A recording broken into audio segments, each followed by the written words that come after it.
Hi மக்களே, நாம் சன்னா குனி குழம்பு தாங்க வைக்க போகிறோம். அதுக்கு தேவையான தக்காளி, வெங்காயம், அவரைக்காய், உருளைக்கிழங்கு, குழம்பு மிளகாத்தூள், கொஞ்சமாக புளி, அதுலேயும் நம்ம உப்பு போட்டு ஊற வச்சுக்கலாம்.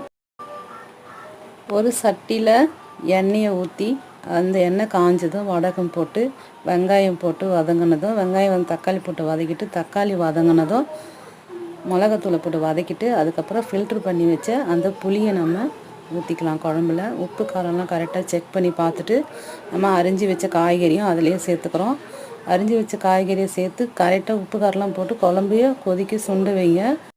குழம்பு சுண்டினது நம்ம சன்னா புனியை வறுத்து சளிச்சிடி அதுக்கப்புறம் தான் அதை நல்லா கையால் பொடி பண்ணி நம்ம அந்த குழம்புல தூவி ஃபைனலாக ஒரு கொதி வந்ததும் நம்ம அடுப்பை ஆஃப் பண்ணிவிட்டு குழம்ப ரெடி பண்ணிடலாம். அவ்வளோதான், சிம்பிளாக இருக்கும், டேஸ்ட்டு அல்டிமேட்டாக.